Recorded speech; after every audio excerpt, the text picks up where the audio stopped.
Bank Nifty को Monday के trading session में मैं किस तरीके से ट्रेड करूंगा उसके बारे में इस वीडियो में हम चर्चा करने वाले हैं। तो देखिए, हमारा जो रेजिस्टेंस था उसकी रिस्पेक्ट करने के लिए मार्केट वापस ऊपर की तरफ आएगा, ये हम क्लियर कर रहे हैं।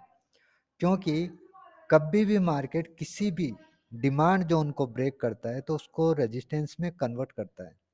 तो ये हमारा डिमांड जोन था। ठीक है, हम एक बार इस टूल्स को हटा देते हैं और ये जो हमारा डिमांड जोन था इसकी एक बार रिस्पेक्ट की है मार्केट ने, कोशिश की और नाकामयाब रहा। इसने ब्रेक किया, नीचे आया और अपने टारगेट को हिट किया। टारगेट हिट कैसे हुआ? क्योंकि जब हम टूल्स को अप्लाई करते हैं तो पता चलता है कि मार्केट का जो सफ़र था यूनिवर्स से यूनिवर्स तक मार्केट पहुंच गया।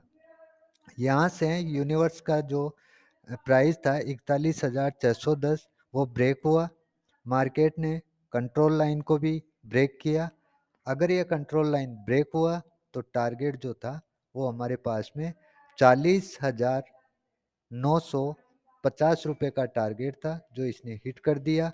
अब वापस मार्केट यूनिवर्स कंट्रोल में कर चुका है। तो यूनिवर्स अगर मार्केट को कंट्रोल में करता है तो मार्केट वापस यूनिवर्स तक ही पहुंचेगा। अब यूनिवर्स कहाँ पर है? यूनिवर्स हमारा वहीं पे है, 41,610 पे। ठीक है, तो हम मार्केट को लेके जाएंगे 41,610 रुपये तक। अब वो जाएगा कैसे, उस पॉइंट को हम क्लियर करते हैं। तो यूनिवर्स लाइन के पास में पहुंचने के लिए मार्केट को अपना जो रेजिस्टेंस है उसको क्लियर करना पड़ेगा। हमारे सामने एक रेजिस्टेंस इस जगह पे है जिसको हम फेस करेंगे। उस ये पहले डिमांड जोन था, ठीक है ना। यहाँ पे जब मार्केट आया इस तरीके से तो ये डिमांड जोन में रिस्पेक्ट होनी चाहिए थी इस जगह की, लेकिन यहाँ पे डिमांड जोन में रिस्पेक्ट नहीं हुई और इसको डिमांड जोन को ब्रेक करके मार्केट नीचे की तरफ आ गया। तो ये डिमांड जोन अब रेजिस्टेंस में कन्वर्ट हो चुका है। तो कल के ट्रेडिंग सेशन में मार्केट यहीं पे ओपन हो सकता है। ठीक है, अगर इसके ऊपर ओपनिंग दिखाता है 41,330 रुपये के ऊपर अगर ओपनिंग दिखाता है तब मार्केट अपने यूनिवर्स को डायरेक्ट टेस्ट करने की कोशिश करेगा। ठीक है, लेकिन मान लेते हैं कि प्राइस जो है 41,280 रुपये के नीचे रहता है तो मार्केट वापस नीचे आएगा और यहाँ का जो डिमांड जोन है उसकी रिस्पेक्ट करेगा। यहाँ का जो डिमांड जोन का वैल्यू प्राइस है, वैलिड प्राइस है, वो है 40,960 रुपये। ठीक है, और जो कंट्रोल लाइन अगर इसका अगर हम बात करें तो इसके नीचे नहीं आना चाहिए बैंक निफ्टी 40,933 रुपये के। 40,933 के नीचे आएगा तो हम बेचना चालू करेंगे, लेकिन मार्केट ऐसा नहीं करेगा। मार्केट अपनी प्राइस को कंट्रोल करेगा। देखिए, मार्केट की ओपनिंग अगर 41,280 रुपये के आसपास में अगर दिखाती है तो हम बेच के टारगेट हमारा ये होगा 40,960 रुपये का। इस जगह पे मार्केट कंसोलिडेशन करके अगर वापस ऊपर जाने की कोशिश करता है तो हम बाइंग कर सकते हैं। हमारा टारगेट होगा, वो टारगेट होगा 41,200 तक। क्यों? क्योंकि जो ये हाई लगेगा इस हाई का रेजिस्टेंस फेस वैल्यू 41,200 ही हो सकता है। ठीक है ना, तो 41,200 जब मार्केट पहुंच जाएगा तब हम इससे एग्जिट कर जाएंगे। अगर मार्केट इस जगह को क्लियर करके मार्केट का वैल्यू 41,330 को पार कर देता है तो फिर हम यूनिवर्स तक वापस जाएंगे। जो हमारा यूनिवर्स प्राइस कहाँ पर है हम उसको क्लियर करते हैं। हमारा यूनिवर्स का जो प्राइस है वो प्राइस है 41,600 रुपये। 41,600 पे जैसे ही हम पहुँचेंगे इस जगह से मार्केट फिर तेज़ी से एक बार गिरेगा। ठीक है, और मार्केट का वैल्यू गिरकर अपना इस लो को ब्रेक करेगा और इसका जो प्राइस है वो पहुंच जाएगा 40,500।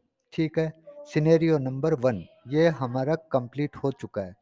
अब नेक्स्ट कंडीशन पे हम बात करते हैं कि मान लेते हैं हमारा ये जो रेजिस्टेंस है, ये जो रेजिस्टेंस है इस रेजिस्टेंस की रिस्पेक्ट हो जाती है और मार्केट यहाँ से डाउन आता है, ठीक है। और अगर नीचे जो हमारा ये डिमांड जोन है ये अनवैलिड हो जाता है, इसको मार्केट क्रैक कर देता है, तो हम इसमें पुल बैक एंट्री करके डाउन ट्रेंड करेंगे और टारगेट होगा 40,500 का। लेकिन एक चीज का आप ध्यान रखिए, कई बार मार्केट ऐसी कंडीशन भी कर देता है कि जो ये हमारा रेजिस्टेंस है इसको ब्रेक तो कर देता है, ठीक है ना, और वापस इसको यूनिवर्स अपनी तरफ लेता है और इसके ऊपर जैसे ही मार्केट कंट्रोल में आएगा ये अपनी डिमांड में आ जाएगा और यहाँ से लोग खरीदारी करके मार्केट को वापस यहीं पे ले आएंगे, ठीक है ना। तो कुल मिला के एक चीज का ध्यान रखिए कि आप अपने प्राइस को याद रखें, जैसे कि हमारा रेजिस्टेंस वैल्यू प्राइस है 41,300, ये हमारा एक रेजिस्टेंस है। जो वैल्यू प्राइस 41,340 रुपये से चालू होता है और 41,250 तक का, ये हमारे पास में एक रेजिस्टेंस है, ठीक है। अगर हम इस रेजिस्टेंस को क्लियर करके ऊपर कंसोलिडेशन करके निकलने की कोशिश करेंगे तो हम 41,000 और 600 तक का टारगेट देंगे। यहाँ पे हमारे पास में फिर से यूनिवर्स जो है वो एक स्ट्रॉन्ग रेजिस्टेंस का काम करेगा, ठीक है।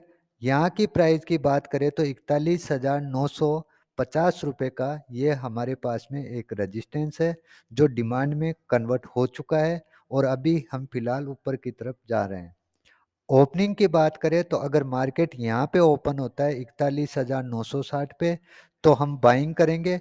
स्टॉप लॉस जो हमारा होगा वो लो का स्टॉप लॉस होगा। टारगेट हमारा होगा 41,280 रुपये तक, ठीक है। अगर मार्केट की ओपनिंग 41,290-80 तक होती है तो हम यहाँ पे बेचेंगे और हमारा टारगेट होगा 40,980 रुपये तक, ठीक है।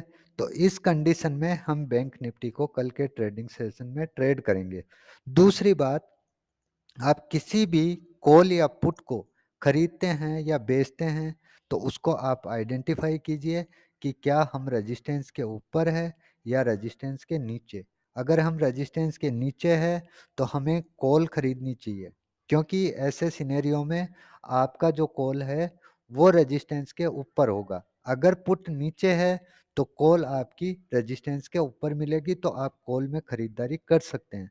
लेकिन अगर पुट की प्राइस अपने रेजिस्टेंस के ऊपर दिखाई देती है जैसे ये, तो आपको पुट ही खरीदना है।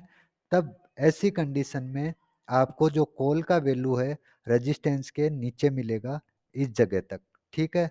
तो हम यहाँ से कॉल को बेचेंगे और पुट को इस जगह पे रेजिस्टेंस के ऊपर हम खरीदेंगे। जो हमारा रेजिस्टेंस था वो डिमांड में कन्वर्ट हो चुका है, ठीक है। तो वीडियो में जानकारी कैसी लगी कमेंट बॉक्स में ज़रूर बताएं और वीडियो को लाइक करें, चैनल को सब्सक्राइब करें। Thank you.